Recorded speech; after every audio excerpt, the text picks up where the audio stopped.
안녕하세요, 구독자 여러분.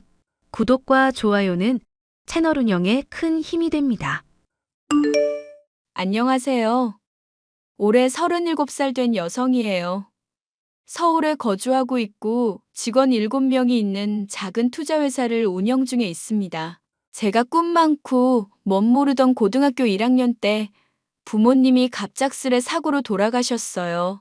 평소 왕래하던 일가 친척도 없었기에 어리다면 어린 나이 때부터 혼자 살아가야 했고 늘 외로웠어요. 그래도 다행이었던 건 부모님이 남겨주시고 간 재산이 상당해서 그걸로 먹고 사는데 지장은 없었답니다. 아버지와 어렸을 적부터 같이 지내던 삼촌이 한 분 계셨는데 제 후원자를 자청하셨고 많은 걸 배우며 살아갈 수 있었어요. 일찌감치 성공에 대한 갈망이 있었고 험한 세상 살아가는 데 있어서 돈이 최고라는 걸 몸소 겪은 저는 삼촌의 후계자가 되었습니다. 드라마에서 나올 법한 이야기지만 삼촌은 작은 투자회사를 운영하고 있었어요. 제가 이렇게 돈에 관련된 이야기를 하는 이유는 1년 전 경험한 이혼 이야기를 하기 위해서입니다.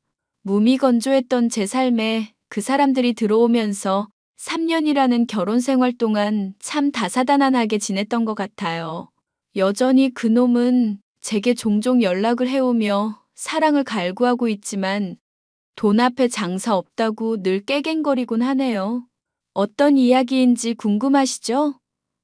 그럼 사연 지금 바로 시작하겠습니다. 정희야, 네가 내년에 졸업이던가? 네. 안 그래도 요즘 졸업반이라고 논문도 써야 하고 할 게 얼마나 많은지 모르겠어요. 이럴 줄 알았으면 대학 안 오는 건데. 예끼, 그런 소리 말아라. 학벌이 중요한 건 아니지만 이 세상 살아가려면 기본 바탕은 해야 하는 거야. 네가 싫더라도 언젠가는 쓸모가 있을 거다. 네 아빠랑 약속한 것도 있고. 그러니 조금만 더 참아라. 알겠지? 삼촌이 그렇게 말하니까 내가 할 말이 없네. 그나저나 삼촌, 나 대학 졸업하면 일 시켜주는 거 맞지? 그래, 대학만 졸업해라. 그럼 다 해줄 테니까. 알겠어. 아, 맞다. 지난번에 나 주식 투자한 거 있잖아. 수익률 아주 좋은 거 알아? 삼촌 발밑에는 못 미치지만 그래도 성공한 것 같아. 그렇게 혼자 발버둥 치더니 결국 성공하는구나.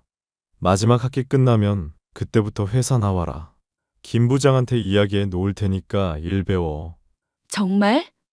삼촌 정말이지? 대신 쉬운 건 하나도 없을 거다. 정말 각오하고 들어와야 해. 이 업계에서 살아남으려면, 내 뒤를 이으려면 단단히 각오해야 할 거야. 아무리 너라도 쉽게 가르쳐 주진 않을 거야. 아니, 뭐 얼마나 대단한 거길래 그래. 쉽게 생각하면 안 된다는 이야기야. 지금까지 네가 살아온 거, 배운 거, 모든 지식을 다 동원해야 할 거다. 따라다녀야 하는 곳도 많을 것이고. 그러니 미리미리 몸보신도 좀 해두고. 알겠지? 알겠어, 삼촌. 오늘도 늦게 들어오셔? 아니다. 일찍 갈 것 같은데 무슨 일 있냐? 무슨 일은 그냥 오랜만에 삼촌이랑 치킨에 맥주나 한잔하려고 하지. 싱겁기는 알았다. 가는 길에 사갈 테니 집에 있으렴. 오케이. 저기요, 혹시 경영학과 윤정희 씨 맞죠? 네, 맞는데요. 저 아세요? 저는 법학과에 재학 중인 김기성이라고 합니다. 이번에 교양 과목 들으시는 거 같은 강의 듣고 있어요. 그러시구나. 그런데 무슨 볼일이세요? 단도직입적으로 말씀드리면 학기 시작할 때 정희 씨 보고 한눈에 반했습니다. 그래서 그런데 혹시 휴대전화 번호 좀 알려주시겠어요? 제가 왜 그래야 하죠? 익숙하지도 않은 사람한테 함부로 연락처 넘겨주는 거, 저 그런 행동 안 해요. 저에 대해서 뭘 안다고. 못 들은 거로 하겠습니다. 그러지 마시고 제가 조금 소심해서 그런데 원래는 안 이러거든요. 그냥 그쪽이 마음에 들어서 그런 건데 연락처 교환해서 종종 커피나 한잔하는 사이라도 되면 안 될까요? 글쎄요. 제가 왜 일면식도 없는 사람이랑 그래야 하는지 모르겠는데요. 저는 제 할 일을 하느라 그쪽이랑 연락할 시간 없어요. 최대한 방해 안 하겠습니다. 이렇게 용기 내서 부탁드립니다. 지금 이 행동 자체가 방해하는 거거든요. 저 논문 자료 찾아야 하니까 비켜주시겠어요? 1분 1초가 아까운데 길 막지 말고 비켜요. 아, 저기요, 괜찮아요? 아니, 그렇게 비키라니까 왜 거기 서 있고 그래요? 그리고 무슨 남자가 이렇게 비실비실해? 죄송합니다. 아, 어디 봐요. 많이 다쳤어요? 아휴, 진짜 내가 못 살아. 지금 당장 저랑 병원 가요. 치료비 내드릴게요. 제가 이런 이미지가 아닌데. 그럼 신세 좀 지겠습니다. 제가 대학교 4학년 졸업을 앞둔 시점이었습니다. 타학과 학생이었던 남편이 저에게 먼저 돌진을 해왔죠. 그때까지만 해도 먹고 사는데 급급해서 남한테 신경 쓸 겨를도 없었고 오로지 일에만 집중했기에 연애할 생각조차 없었어요. 조금 부끄러운 말이지만 사실 제 외모가 어디 가서 뒤처질 정도는 아닙니다. 사납게 생겼다는 말을 자주 듣긴 했지만 되려 그게 매력이라는 사람들이 종종 있었거든요. 아무튼 남편과는 우연찮은 계기로 인연이 닿았고 남편이 저를 1년 정도 쫓아다녔어요. 일찍 가족을 여인 저였어서 누구에게 정을 주거나 그러는 게 쉽지 않았는데 저에게 온갖 정성을 쏟는 남편을 보니 마음이 열리더군요. 그래서 서로 알게 된 지 1년 정도 만에 제가 겨우 마음의 문을 열었고 그렇게 연인 사이로 발전했습니다. 대학을 졸업하고 각자 회사에 취직해서 열심히 사회생활을 하기 시작했고 5년이라는 긴 연애를 하게 되었답니다. 정희야, 김서방이랑 만난 지 오래되었지? 그렇죠. 올해로 5년째인가 그럴걸요? 갑자기 그런 건 왜 물으세요? 왜긴, 네 나이도 들고 결혼 이야기 좀 하려고 그러지. 너도 시집갈 나이가 되었잖니. 아이고 웃겨라. 삼촌, 시집은 무슨 시집이에요. 한참 일 배우고 적응하는 사람한테 못하는 소리가 없어. 그러면 김서방 계속 저렇게 독수공방 시킬 거냐? 내가 지켜보니까 김서방은 너랑 결혼하고 싶어 하는 것 같더라. 안 그런가, 김서방? 네. 정의만 받아준다면 저는 언제든 좋습니다. 집안 형편 생각하면 결혼 못해야 맞지만 이 어려운 상황도 정이랑 함께 헤쳐나가고 싶습니다. 그러고 보니 내가 자네 사정을 잘 알지 못하는구먼. 혹시 내가 알아야 할 게 있나? 삼촌, 난 아직 결혼 생각 없다니까?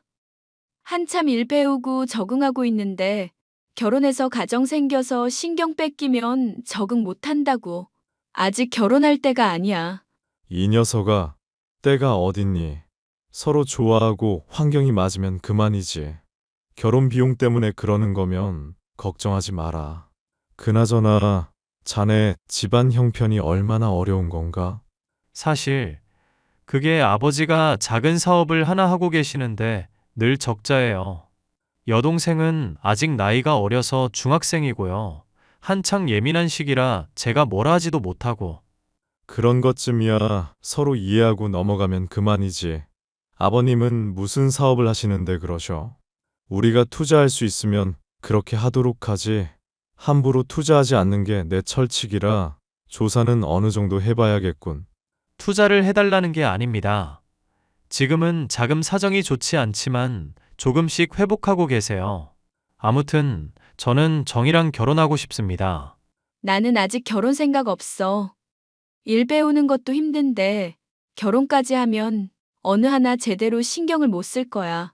그리고 결혼한다 해도 아이 낳을 생각은 없어. 준비된 것도 없는데 결혼했다는 이유만으로 아이 낳진 않을 거거든. 얘가 그래도 옛날 같으면 네 나이에 자식도 여럿 있었어. 안 그래도 말하려고 했는데 둘이 나이도 있으니 진지하게 결혼 생각해보는 게 어떻겠냐. 만나면서 양가 집안에 인사는 드렸니? 아직이요. 그것도 예의가 아닌 거야. 둘이 정말 진지한 관계로 만나고 있으면 적어도 서로 안면은 터야 하는 거다. 내가 늘 말했잖니. 사람 관계에 있어서 첫 인상, 신뢰는 굉장히 중요한 거라고. 둘이 결혼할 거 아니면 질질 끌지 말고 헤어지던지, 결혼할 거면 정말 진지하게 생각해 보던지. 알겠어요. 생각해 볼게요. 정희야, 정말이야? 그 말 진심이냐고. 내가 언제 결혼한대? 생각해 본다는 거잖아. 당신도 너무 설레발 치지 마. 결혼이 애들 장난도 아니고. 아무튼 조만간 인사도 드리고 제대로 생각 좀 해보자. 알겠어, 알겠어. 5년이라는 연애를 하고 나서 29살이 되던 해 본격적으로 결혼 이야기를 하게 되었고, 처음으로 시댁에 인사를 드리러 갔어요. 시댁은 유통사업을 하시던 시아버지, 나이 차이 많이 나는 시누이가 있었습니다. 시누이는 당시 고등학생이었고, 공부하는 거리가 멀었고 놀기 좋아하는 스타일이었죠. 시아버지는 성격이 호탕하신 편이었습니다. 시어머니는 시누이를 낳고 얼마 지나지 않아 합병증으로 돌아가셨고요. 가족의 정이 그리웠던 저여서 시댁에 인사를 드리고 와서는 생각이 조금 달라지기 시작했어요. 오랜 시간 제 곁에 함께하면서 저를 위해 헌신해준 남편이나 철없어 보이지만 발랄한 시누이, 그리고 시아버지까지 무언가 함께하고 싶은 생각이 들었고, 남편과 함께 미래를 그려가도 좋겠다 싶은 생각이 들었습니다. 그렇게 양가 인사를 끝마치고 상견례까지 무사히 치렀어요. 없이 사는 집들이 아니라서 회사 근처에 신혼집을 얻었고, 많은 사람의 축하 속에 결혼식을 올렸습니다. 여보, 요즘 회사 일 안 힘들어? 나야 늘 해오던 일이니까 괜찮지. 당신이 많이 뒷바라지 해줘서 크게 부담되는 건 없네. 당신은 요즘 회사 어때? 지난번에 듣기로는 분위기가 좀 뒤숭숭하다며. 그러게 말야. 우리 회사 좀 이상해. 임원진들 교체된 것도 그렇고 다들 불안해하는 눈치야. 마케팅팀 직원이 그러는데 곧 망할지도 모른대.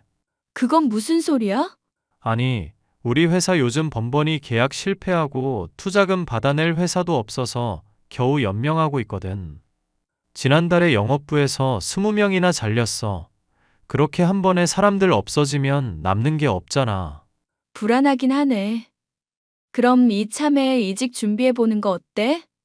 어차피 그냥 경험 쌓으려 들어간 회사고 평생 뼈 묻을 생각은 아니었잖아. 그건 그렇지. 근데 이제 와서 무슨 회사에 이직하고.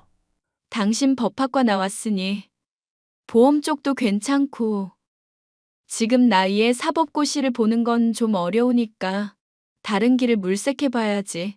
그런가. 이럴 거면 진작에 사법고시 볼걸. 그래도 고시가 쉬운 일은 아니니까. 아니면 아버님 회사에서 일해보는 건 어떤데? 안 그래도 지난번에 인력 보충해야 한다고 하시던데. 아, 맞다. 그렇네. 아버지한테 연락해 봐야겠다. 아, 그리고 사실은 말이야, 당신한테 좀 부탁할 게 있어서. 뭔데? 돈 문제만 아니면 돼. 다름이 아니라 아버지가 이번에 일 시작하시는 게 있는데 해외에 자주 다니셔야 하나 봐. 그래서 현아가 걱정되는지 나한테 부탁하시더라고. 아가씨는 왜? 학교 잘 다니고 잘 지내는데 뭐가 문제인데? 아무래도 여자니까 혼자 두게 하는 게 좀 그런지 우리 집에서 당분간만 살게 하면 안 되냐고 그러시더라. 수험생이기도 하고. 그거야 어려운 일 아니니까 상관없어. 집도 넓고 방도 많은데. 정말? 그럼 현아 보고 짐 갖고 오라고 해도 돼? 그래, 그러던가. 그래야 아버님이 일하시는 거 아냐? 걱정하실 바엔 빨리 데리고 오는 게 맞지. 정말 고마워 여보. 그래도 저 녀석 대학 가고 그러면 독립시킬 거니까 당신이 조금만 참아줘. 알겠어. 난 또 뭐라고. 그럼 이모님한테 집 청소 좀 해두라고 해야겠다. 결혼하고 얼마 지나지 않은 시점에 시아버지가 해외로 업무를 보러 다녀야 했고, 저희 부부는 시누이와 함께 살게 되었습니다. 수험생이던 시누이는 한참 까칠하기 그지없었지만, 그래도 자기 할 일 알아서 하는 다 큰 성인이나 다름없으니 좀 수월할 거라 생각했어요. 그렇게 뒷바라지하며 사이좋게 잘 지내보려 노력했습니다. 공부하느라 힘든 시누이 스트레스 받지 말라고 하고 싶은 대로 하게 뒀거든요. 근데 그게 화근이 되었는지 점점 바라는 게 많아졌고 제 눈에 거슬리기 시작하더군요. 고3 수험생이니 스트레스도 이만저만 아닐 거고 그냥 그러려니 하고 넘겼어요. 시간이 흘러 고등학생이던 시누이는 어엿한 성인이 되었고 저희 부부는 각자 할 일을 하며 잘 지내고 있었습니다. 그러다 삼촌이 갑작스레 심장마비로 황망히 세상을 떠났고 저는 힘든 시간을 보내야 했어요. 한동안은 아무것도 할 수 없었기에 마음을 좀 추스르려 재택근무를 하며 집에 틀어박혀 지냈습니다.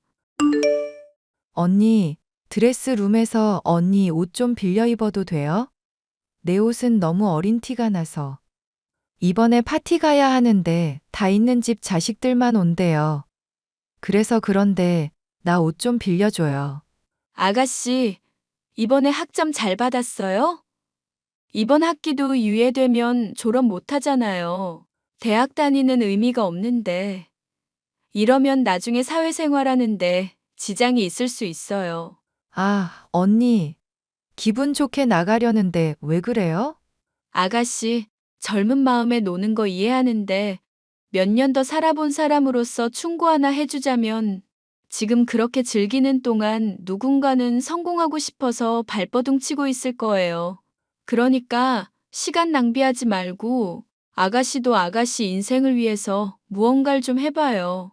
언니, 누가 보면 몇백 년 산 도사님인 줄 알겠어요? 제 인생은 제가 알아서 살아요. 언니가 그렇게 걱정해주지 않아도 된다고요. 내가 한두 살 먹은 어린애도 아니고. 아무튼 언니 명품 빌려줄 거예요, 말 거예요. 가져가요, 가져가. 대신 지난번처럼 망가뜨려 오면 이번엔 수선비 받을 거예요. 자리가 자리인지라 빌려주는 거예요. 와, 역시 언니밖에 없어요. 죄다 신상이라니. 짱이네요. 아, 그리고 언니 미안한데 내 방에 들어오지 마요. 나도 옛날 그 어린애가 아니에요. 방 청소해주는 건 정말 고마운데. 제 프라이버시 좀 존중해주세요. 그럼 좀 잘하던가요? 이모님 그만두신 뒤로 스스로 안 하잖아요. 나도 내 집 더러운 꼴은 못 봐서. 에이, 야박하게 왜 그래요? 그냥 사람 하나 새로 고용하든지 하면 되잖아요. 아가씨, 나 아가씨 그렇게 안 봤는데 사람들이 나를 위해 고생하는 건 당연한 게 아니에요. 그리고 여기 아가씨 집 아니라는 거 알아줬으면 해요.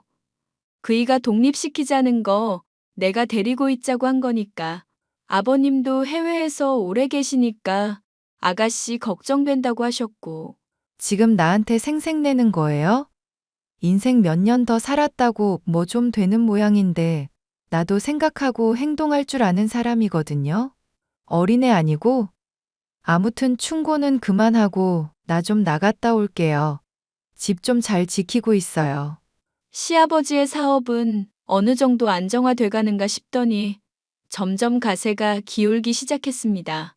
적당한 투자처를 찾기도 어렵고 일만 벌여놓은 상황이다 보니 이러지도 저러지도 못하다 빚더미에 안고 말았습니다. 가족끼리 투자는 하지 않는 법인데 저는 큰 마음 먹고 시아버지를 도와드리기로 했어요. 물론 가명을 써서 말이죠. 살아생전 삼촌이 가족을 도울 땐 가족 티를 내면 안 된다고 했습니다. 바라는 게 많아진다고요. 그렇게 막대한 자금을 지원해 드리게 되었고 시아버지의 사업은 조금씩 안정을 되찾아 가기 시작했어요. 상승세를 달릴수록 남편을 포함한 시댁 식구들의 기세도 하늘을 찌르더군요. 공주님처럼 자라온 시누이는 더더욱 그러했습니다. 제 회사에 대해 잘 모르던 시누이는 언제부터인가 저를 까내리거나 무시하기 시작하더군요. 겉으로만 보면 삼촌에게 물려받은 제 회사가 규모도 작고 없어 보일 수 있지만 사실은 이 업계에서 대표된다고 할 만큼 상당한 자금력을 가지고 있었고 모르는 사람이 없었습니다. 일을 할 땐 늘 가명을 사용해 왔던 터라 더더욱 그러했죠. 제가 집에서 쉬면서 일을 하다 보니 집안일도 상대적으로 많이 하게 되었습니다. 성격상 더러운 꼴은 못 봐서 직접 이것저것 청소도 하는데 집안에서 유독 더러운 곳이 있었다면 바로 시누이의 방이었죠. 과자를 먹고 난 뒤 생긴 쓰레기라던가 부스러기, 던져놓은 옷가지들이 뒤엉켜 정말 돼지우리가 따로 없었거든요. 아가씨, 난데요. 오늘 집에 손님 온다고 해서 집 청소 좀 하다가 방이 너무 더러워서 손 좀 봤어요. 네? 뭐라고요? 그럼 내 방에 들어갔단 말이에요? 청소기만 잠시 돌렸으니 걱정하지 마요. 뭐 안 만졌고 웬만한 건 그대로 있으니 확인해봐요. 아, 새언니. 내 방 맘대로 들어오지 말랬죠? 도둑년처럼 자꾸 왜 들어오는 건데? 자꾸 이딴 식이면 가만 안 둘 줄 알아. 지금 그게 무슨 말버릇이에요? 가만 안 두면 어떡할 건데? 우리 아빠한테 말해서 당장 내쫓을 거야. 뭔가 지금 단단히 착각하고 있나 본데. 여기 내 명의로 된 내 집이고 아버님이 뭐라 해도 난 나갈 이유 없거든요. 그러니까 그런 건 씨알도 안 먹힌다는 거 알아두세요. 뭐예요? 지금 말 다 했어요? 내가 나이는 어려도 시누이 되는 사람인데 며느리가 시누이한테 이렇게 막 대해도 되는 거예요? 언니가 해도 너무했네. 내가 무슨 잘못을 했다고 그러실까? 그리고 이제 더 이상 어린애도 아니니 알아서 방 청소 정도는 해야지. 저대로 두면 몇 개월은 가면서 무슨 말이 필요해요? 내가 말했죠. 다른 사람이 아가씨를 위해서 고생하는 거 당연한 거 아니라고. 무슨 말버릇이 그래요? 내가 내 방 안 치우고 알아서 잘 살겠다는데 무슨 상관? 여기 내 집이고 아가씨가 사는 방은 내 집 안에 있네. 아버님 부탁으로 데리고 사는 거지. 당연하게 생각하지 말라고요. 와, 언니 이제야 본색을 드러내시네? 언니, 이혼당하고 싶어요? 다른 집 며느리들은 시누이한테 빌빌 기던데, 언니도 그래야 하는 거 아니에요? 지금 착각을 해도 단단히 착각하고 있는 모양인데 아가씨가 지금 누리고 있는 모든 것들 다 내 도움이라는 생각 못 하겠어요? 이 집 입고 있는 옷, 먹는 거, 밖에서 쓰는 돈, 그거 모두 출처가 어딜 것 같아요? 아무것도 안 하고 돈 받아 펑펑 쓰는 삶. 뭐 그런 거예요? 아가씨가 부자라도 되나 본데? 전혀 아니거든요. 지금 말 다 했어요? 우리 아빠 이번에 이익 본 게 얼만 줄이나 알아요? 지난달에 나 샤넬백 사준 것도 아빠가 사준 건데, 좋은 말로 할 때 나한테 사과해요. 난 사과 안 해요. 아가씨가 반성해야지. 안 그래도 아버님께 전화할 일 생겼는데 해야겠네요. 아가씨는 아가씨가 하고 싶은 대로 하고 살아요. 내 집에서 더 이상 소란만 안 피웠으면 좋겠네. 저는 점점 버릇없어지는 시누이를 어떻게 할지 생각하게 되었습니다. 그 무렵 또 다른 사실을 마주했습니다. 사업 수완이 좋아진 시아버지는 욕심이 과해졌는지 이리저리 사업을 벌이기 급급하더라고요. 남편도 다니던 회사를 그만두고 시아버지와 함께 일하기 시작했고 정신없는 하루를 보내던 참이었거든요. 그러다 시누이와 남편이 크게 한방 사고를 치더군요. 사람을 시켜 이리저리 알아봤는데 도박도 하고 바람도 피우고 시아버지는 모든 걸 다 알고 있음에도 불구하고 함구하고 있었고 돈맛을 아신 뒤로는 뒷돈을 받으며 온갖 불법적인 일을 하기 시작하셨죠. 제 사업 철칙은 불법적인 일은 절대 하지 않는다는 거였어요. 인과관계에 있어서 어긋나는 부분이 있어도 안 되는 일이었습니다. 저는 시간을 두고 지켜보기로 했어요. 지금까지 함께 해온 시간도 있으니 조금씩 나아지지 않을까 싶은 이유였습니다. 하지만 제 기대는 헛된 수고가 되고 말았고, 제 눈으로 직접 남편의 바람을 목격하면서 모든 환상이 깨져버리고 말았어요. 아, 언니 내 방에 또 들어왔었어요? 진짜 한두 번 말하면 알아들어야죠. 아이고, 뭐 때문에 그래? 아, 오빠. 언니가 내 방에 자꾸 들어오잖아. 내가 일부러 들어가는 것도 아니고 청소해주느라 들어가는 거잖아요. 방 좀 잘 치우던가요? 내가 계속 말했잖아요. 집에 손님도 오고 그러면 다 보이는 곳인데 그게 다 아가씨 이미지라고 몇 번을 말해요? 참견 좀 하지 마요. 내가 한두 살 먹은 어린애야? 진짜 정도껏 해야지. 새언니 대접해주니까 좋아 죽지? 부모도 없는 고아년이 시누이한테 기어올라? 야, 너 선 넘는 거 같은데? 지금 말 다 했어요? 말은 함부로 하라고 있는 게 아닌데요. 방금 그 말 취소하고 나한테 사과해요. 웃기고 앉았네. 언니, 우리보다 돈 많아요? 별 볼 일 없는 년이 어디서 유세야? 이 집? 얼마면 되는데? 우리 아빠한테 말하면 다 살 수 있거든? 사보던가. 네? 뭐라고요? 사보라고요? 그래, 사보라고. 현금 융통 못해서 매번 어음 빌리고 뒷돈이나 챙기는 네 아빠. 지금 이렇게 살 수라도 있는 거 누구 덕분인지 알아? 당신도 말 좀 가려서 해. 우리 아버지가 어떻게 일군 사업인데. 그리고 시아버지한테 네 아빠라니 말을 좀. 당신도 내가 가만히 있으니까 별거 아닌 것처럼 보이지? 아니, 왜 정색하고 그래? 솔직히 당신 삼촌한테 물려받았다는 회사 제대로 된 회사기는 해? 어떻게 된 회사가 사무실도 없고 미팅을 집에서 하고 그러냐? 티 안 내려고 그런다. 그리고 당신 요즘 어딜 그렇게 싸돌아다녀? 바깥일 하는 사람이 이러기도 하고 저러기도 하는 거지. 내가 모임이 좀 많아? 다 초대받아 가는 거라고. 바람 피우는 거 내가 모를 줄 알았어? 좋게 말할 때 다 이실 찍고 해. 그리고 김연아, 너는 얹혀 사는 주제에 말이 많아? 너는 오늘부터 길바닥에서 자라? 당장 짐 싸서 나가. 뭐? 새언니 지금 미쳤어요? 제정신이냐고. 그리고 내가 속상해서 말 안 했는데, 언니 지난번에 내가 남자친구한테 선물 받은 반지. 그거 언니가 가져갔죠? 내가 참고 살다 보니 도저히 안 되겠네. 내가 왜 그동안 집에 틀어박혀서 아무것도 아닌 것처럼 행동했는데 다 너희들한테 기회 주고 지켜보려고 했었던 거야. 그리고 아가씨, 그 반지 난 보지도 못했거든? 어디서 나를 도둑으로 몰아? 당신 아버지한테 투자한 Y라는 사람 누군지 알아? 당신이 그걸 어떻게 알아? 계약 내용 아버지랑 나랑 그쪽 담당자밖에 모르는데. 뭐든지 다 비밀이라고 해서 우리만 알고 있는 건데. 당신 내 뒷조사했어? 오빠, 언니 진짜 이상해. 제정신 아닌 것 같다고. 내 반지나 내놔. 뒷조사야 했지. 너 바람 피우는 것 때문에.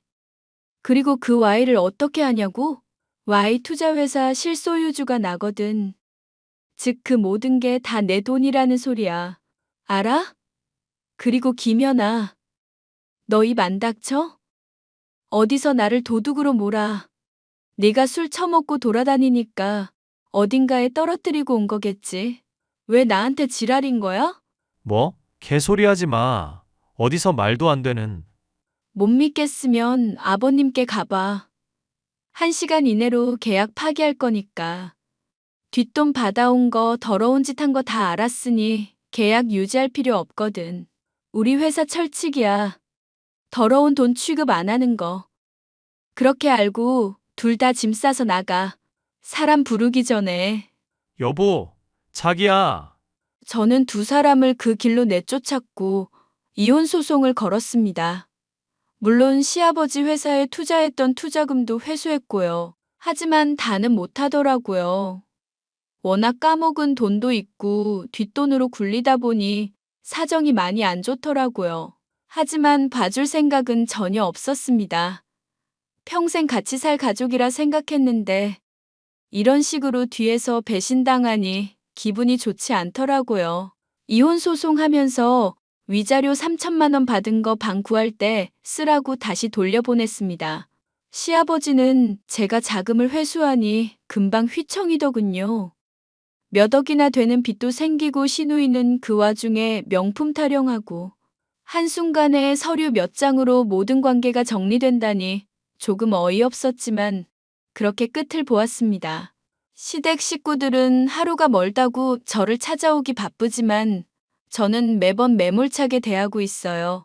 허무하게 끝난 사이지만 이미 끝장을 다 봤기 때문에 더 이상 미련도 없고 아무 생각도 안 들었습니다. 이제는 오로지 저만을 위해 살아야겠다. 다짐을 했고 더더욱 마음을 독하게 먹었어요. 그렇게 지금까지 열심히 회사 일에 몰두하며 지내고 있습니다. 강남에 번듯한 사무실도 얻었고 직원들도 자율 출근제로 자유롭게 오가며 일하고 있어요. 제 인생의 한 획을 그었던 결혼과 이혼, 그리고 사랑하는 사람들과의 이별이 있었지만 잘 해낼 수 있겠죠? 더 이상 사람 때문에 힘들기 싫습니다. 제 인생 더 빛날 수 있겠죠? 그럼 저는 이만 사연을 마치도록 하겠습니다. 지금까지 제 사연 들어주셔서 감사드려요.